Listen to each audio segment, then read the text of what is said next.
महाराज बस बस करो। कंस इतना भी निर्दयी नहीं है। तुम सब इतना व्याकुल हो रहे हो तो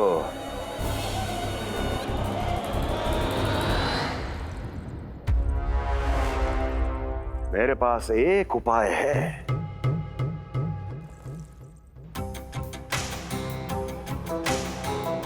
मैं तुम्हें इस निःशुल्क व्यापार की विवशता से मुक्त कर सकता। यदि गोकुलराज नंद अपने पुत्र के साथ यहां आए तो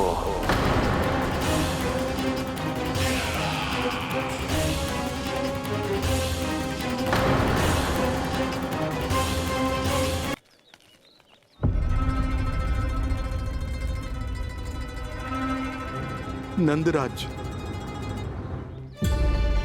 कैसे बताएंगे और किस मुंह से बताएंगे कि हमने अपनी मूर्खता में कैसो बात कर दो।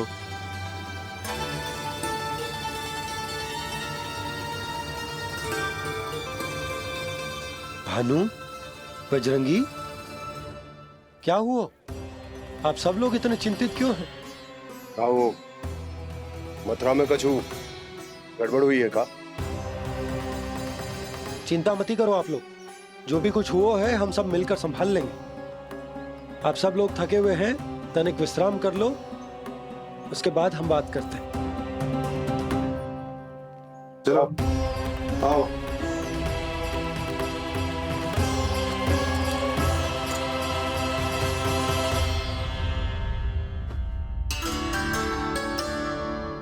तो मुझे ही कछु करना पड़ेगा।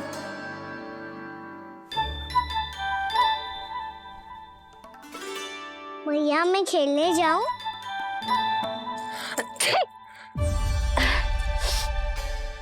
बोलो ना भैया मैं जाऊं? ना लल्ला, अभी छींक आई ना, ये शुभ संकेत ना है। गड़बड़ तो हो चुकी है मैया। ये लीजिए, जल ग्रहण कीजिए। लीजिए, पीजिए।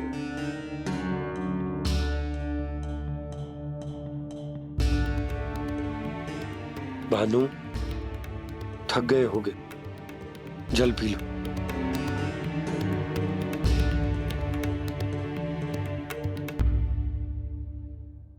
बजरंगी, लो। अरे तन की आवश्यकता का तो ध्यान रखना होगा ना। लो। आप हमें जल क्यों पिला रहे हैं? हम पे इतना ध्यान क्यों दे रहे हैं आप? हम इस योग्य ना है नंदराज, हम इस योग्य ना है। हाँ नंदराज, हम इसके योग्य नहीं है, हम इसके योग्य नहीं है। ये सब क्या कह रहे हो आप लोग? हमने आपकी बात ना सुनी नंदराज। आपने कहा था, मना किया था आपने, पर अधिक धन के लोभ में हमने ही उस दुष्ट राक्षस को अपना वचन दे दिया। और मथुरा जाके पता चलो कि ये सारा षड्यंत्र उस व्यापारी का ना था। उसने तो बस उस अत्याचारी कंस के कहने पे ये सब किया। आपने तो सीखो है भैया, पर स्थिति कैसी भी हो, चिंतित होना समाधान ना हो तो, पर समाधान तो चिंतन करने से मिलता है ना।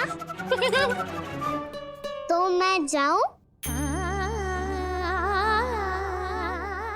अच्छा बता, कछु गड़बड़ हो जाए तो हमारी रक्षा कौन करते हैं? श्री नारायण। तो 3 बार उनका ध्यान कर ले लल्ला। वाह मैया, मेरी रक्षा के लिए मुझे अपना ही नाम लेने के लिए कह रही हो? क्या सोच रहे हो? कर।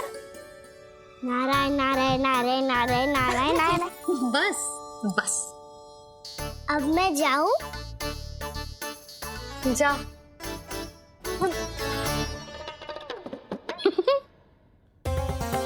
इसका अर्थ है कि जे कोई साधारण छल न था, जे सोची समझी योजना थी आप सभी लोगों को फंसाने की। इसका अर्थ ये है कि इसके पीछे कोई ना कोई कारण अवश्य हो। कारण को तो पतो ना है, पर कंस ने हम सबको मुक्त करने को एक प्रस्ताव रखो है। प्रस्ताव? कैसो प्रस्ताव भानु, बताओ। भानु, यदि तुम ना बताओगे तो मैं सहायता कैसे करूंगा? उसने कहा है कि वो हमारे निःशुल्क व्यापार की व्यवस्था को समाप्त कर देगा यदि विनती करने के लिए आप उसके दरबार में जाओ तो। वो भी क्या? वो भी गानों को साथ लेके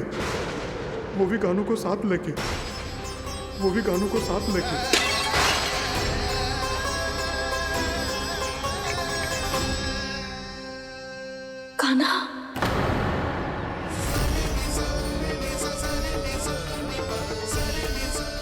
पहले ठीक और अब जे कुछ गड़बड़ तो अवश्य है।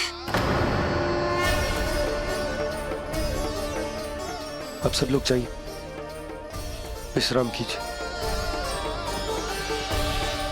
मैं देखता हूं क्या करना है।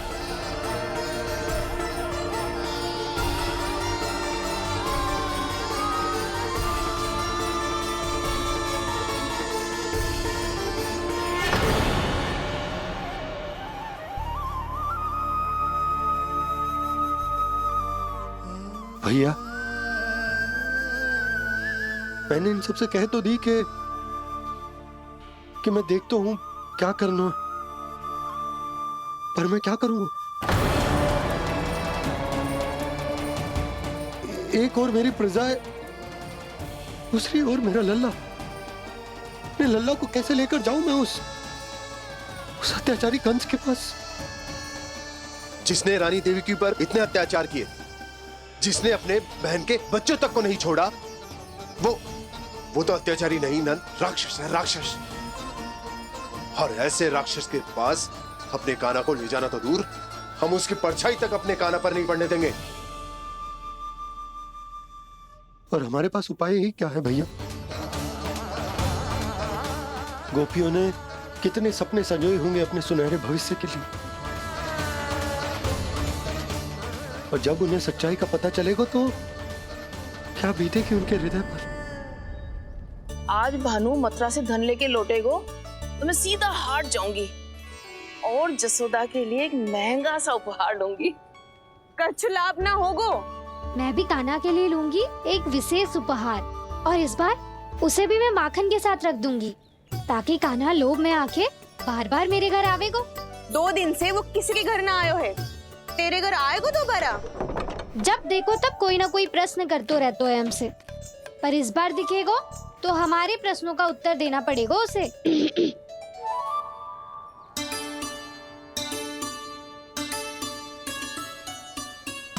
आ गो। अब ये क्या है?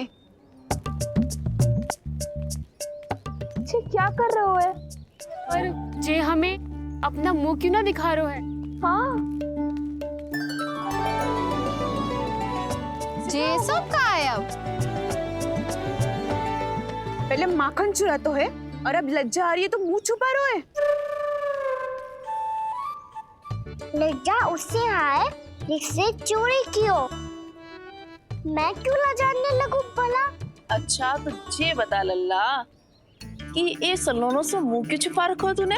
ताकि आप सब मेरी झलक भी ना देख पाओ। अच्छा।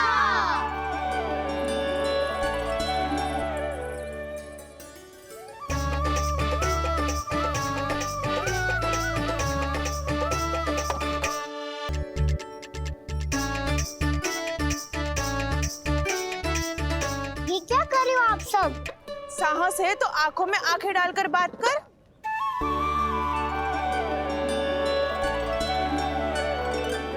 मैं यशोमती मैया का लल्ला हूँ। सास कूट कूट के भरो है मुझ में। पूछो क्या पूछना है? पहले तो ये बता, आज किसके घर जाएगो तू चोरी करने? छोरी और मैं? आदिक भोला मत बन। ये सब कौतुक जसोदा जी के पास चलेगो, यहाँ ना चलेगो। बस इतना बता दे कान्हा, आजकल माखन खाने का मन ना हो रहा है या पकड़े जाने से भयभीत हो गो है तू? बछड़ों को उनका अधिकार दिलाना अनुचित थोड़ी है। दूध दही माखन पे पहला अधिकार मालिक को कोई हो तो है। इसलिए भयभीत वो हो जिसने कछु अनुचित किया हो। यशोदा भाभी।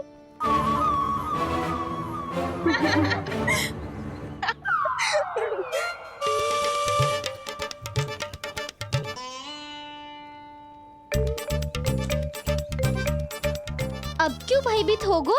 हाँ? भयभीत का हुआ? मैं तो बस जा रहा था। अच्छा मान लियो कि भयभीत ना हो रो है। अब ये बता कि हमारे घर क्यों ना आ रो है? हमने यशोदा भाभी से तेरी बात बता दी, इसलिए क्रोधित है क्या? मैं मटकी ऊपर लटकाती हूँ इसलिए ना आयो। मेरे यहाँ का माखन अच्छा ना लगो क्या? किसी के यहाँ माखन बचो ही कहाँ है जो आऊं? सारा का सारा तो दे दियो उस व्यापारी को। अब भूल की है तो फल मिलेगा ही ना। वाह लल्ला, चोरी तू करे और भूल हमारी। नाना, अब बुरा मानने या चिंता करने से कछु लाभ ना होगा। हम कहाँ बुरा मान रहे हैं और चिंता भी ना कर रहे हैं। जब यहाँ आभास हो जाए वहाँ भूल हुई है तो उसे मान के सीख लेनी चाहिए। सही है लल्ला, एक तो माखन चुरा तो है, ऊपर से ज्ञान भी दे तो है। मैं तो बस वही बता रहा था चाची जो मैया ने सिखायो है। क्या और क्या क्या सिखायो तेरी मैया ने?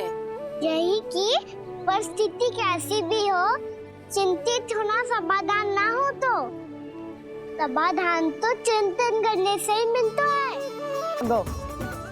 वो देखो,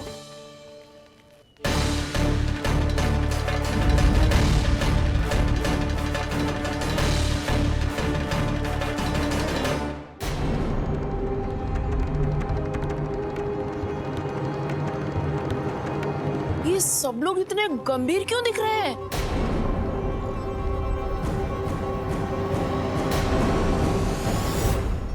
जैसी ये बात गोपियों को पता चलेगी, बहू तक ये बात पहुंचने में अधिक समय न लगेगा। और नारायण ही जाने उसके बाद बहू के मन पर क्या बीतेगी। कहीं वो फिर से खड़े निर्णय न ले ले। बड़ा निर्णय तो आज मुझे लेना होगा भैया। मुझे जो निर्धारित करना होगा कि यशोदा को कंस के बारे में क्या क्या बताना है और कैसे बताना है। और मुझे ये भी सोचना होगा कि मुझे क्या करना है। बाबा होने का दायित्व निभाकर अपने लल्ला की रक्षा करूं या राजा होने का कर्तव्य निभाकर अपनी प्रजा के हित को अधिक महत्व दूं। नारायण ही जाने के इस दुविधा का हल कैसे निकले। अब तो वो ही बचा सकते हैं भैया।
ये तो बिल्कुल लड्डू जैसा है।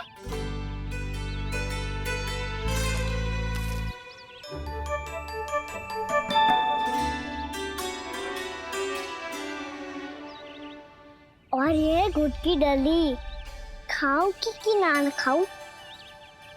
वो देवी का प्रसाद ही तो है, थोड़ी सी खाई ली तो।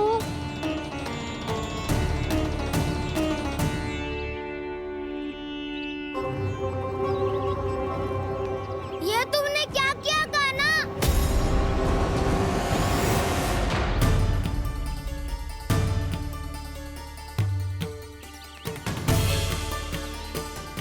मिट्टी खाई ना तुमने?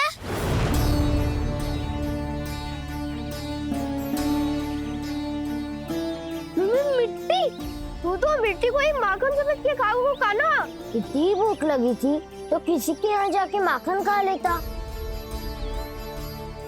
बलराम, ध्यान रखियो कि जे फिर से मिट्टी ना खाए। यदि तूने फिर से मिट्टी खाई ना तो तेरे दाऊ मुझे सब बता देंगे।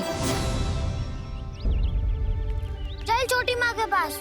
दाऊ, हम तो एक दूसरे के साथी है ना? ना, इसमें मैं तुम्हारा साथ नहीं दूंगा। छोटी माँ को वचन दिया था ना मैंने कि यदि तूने फिर से मिट्टी खाई तो मैं आवाज से बताऊंगा। बलराम, कान्हा की चुगली करेगा तू? हमारी इख्तियार टूट जाएगी। बस कोई बीच में नहीं बोलेगा आज।